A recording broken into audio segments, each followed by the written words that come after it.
আসসালামু আলাইকুম। কচুর মালা বড়ার ভিডিওতে আপনাদের সবাইকে স্বাগতম। আমার মিনি কিচেন স্পটে আপনাদের স্বাগতম। এরকমভাবে কচুর মালা বড়া কীভাবে তৈরি করতে হয় তারই নিয়ম আপনাদেরকে শেয়ার করব।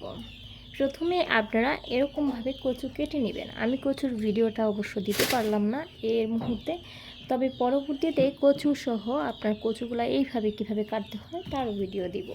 প্রথমে কচু এইভাবে কেটে নেবেন, নেওয়ার পর আমার মতো এইভাবে প্রথমে এই অংশ থেকে শুরু করবেন। প্রথমে আমি এইখান থেকে এইভাবে আমি কেটে নিচ্ছি। এই মাছ বরাবর এখানে এসে থেমে যাবেন। এইভাবে এই পর্যন্ত আসার পর থেমে যেতে হবে। শিখে নিন কচুর মালা বড়া কীভাবে তৈরি করতে হয়। আমার মতো করে দেখুন, খুবই ইজিলিভাবে আমি এই মাছ বরাবর এখান থেকে মাঝখানে এসে থেমে যাচ্ছি। এইভাবে আমি বটির সাহায্যে কচুর মালা বড়াটা কেটে নিচ্ছি। অনেকে চাকু দিয়েও করতে পারেন, সেটাও সম্ভব। আমি বটি দিয়ে করে নিচ্ছি। এইভাবে মাছ বরাবর এ পর্যন্ত এসে আমি থেমে যাচ্ছি। দেখুন কচুর মালা বড়া কাটার সঠিক নিয়মটা। এইভাবে কেটে নিয়েছি, দেখতেই পাচ্ছেন আমি এইভাবে কেটে নিয়েছি। এরপর আমি অপর এই সাইডে আমি আবার এই মাছ বরাবর এখান থেকে শুরু করে মাছ বরাবর এসে থেমে যাব। এইভাবে আমি থেমে যাব। দেখুন এইভাবে, এই তো আমি থেমে যাচ্ছি। এইখানটা এসে থেমে যাচ্ছি। এখানে একটি মাছ আছে, মাছটা বলির ভিতরে ও তো লাফাচ্ছে। ওকে, এইভাবে এই দেখুন আমি এইভাবে কেটে নিচ্ছি। এইভাবে এই তো শেষ। দেখুন কত সুন্দর হয়েছে।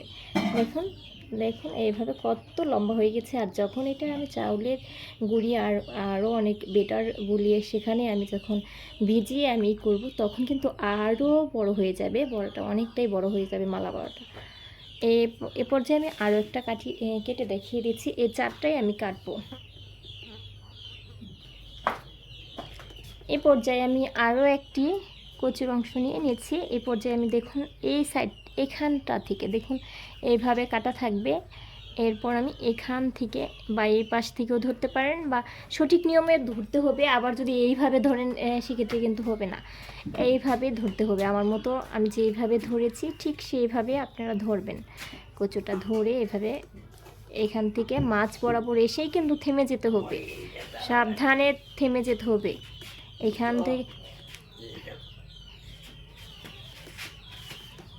এখানে থেমে যেতে হবে। এই পর্যন্ত আমি মাঝখানে এসে থেমে যাব। পুরাটা কাটা যাবে না, কাটলে আপনার বড়াটা লম্বা হবে না। এই তো দেখুন এইভাবে আমি সেকেন্ড পার্টটাও এইভাবে কেটে নিলাম। এরপর থেকে আমি এইখান থেকে এইভাবে অ্যাঙ্গেল করে ধরে এইভাবে আমি আমার মতো করে এইভাবে আপনাদের বোঝানোর সুবিধার্থে আমি ধীরে করছি। আর কচুর বড়াটা কাটার সময় অবশ্যই একটু আস্তে আস্তে ধীরে করবেন, তাহলে দেখা যাচ্ছে বড়াটা কাটবে না, নষ্ট হওয়ার চান্স কম থাকবে। এই তো দেখুন, ওয়াও, ভেরি নাইস গাইস, দেখুন কত সুন্দর হয়েছে। এ পর্যায়ে আমি আরও একটি দেখিয়ে দিচ্ছি। এই পর্যায়ে এইভাবে আমি কেটে নেব ফার্স্টে, তারপরে এখান থেকে আমি ধরে এখান থেকে আপনার কাছে দ্রুততা, আপনি কতটা সময়ে কাটবেন।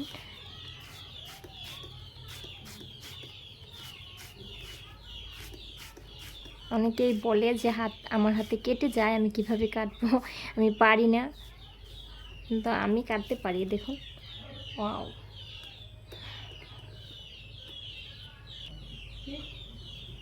আমি এক পার্ট কেটে নিয়েছি, এক পার্ট কেটে স্কিপ করে আবার সেকেন্ড পার্টটা আপনাদেরকে দেখাচ্ছি।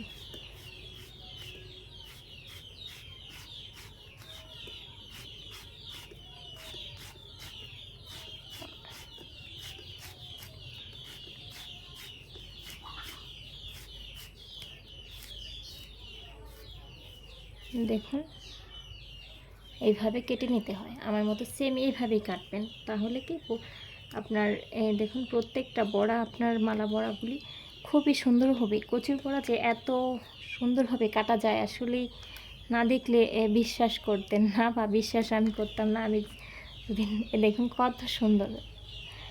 থ্যাংক ইউ এভরিওয়ান, সবাইকে ধন্যবাদ। সবাই ভালো থাকবেন, সুস্থ থাকবেন, আর আমাদের মিনি কিচেন স্পটের সাথে যুক্ত থাকবেন। প্রতিনিয়ত আমরা এরকম ভিডিও আপনাদের মাঝে নিয়মিত আনার চেষ্টা করব। সবাই ভালো থাকবেন, আর আমার চ্যানেলটি সাবস্ক্রাইব করে বেল বাটনে ক্লিক করে সঙ্গে থাকবেন। সবাই ভালো থাকবেন, সুস্থ থাকবেন। আল্লাহ হাফেজ।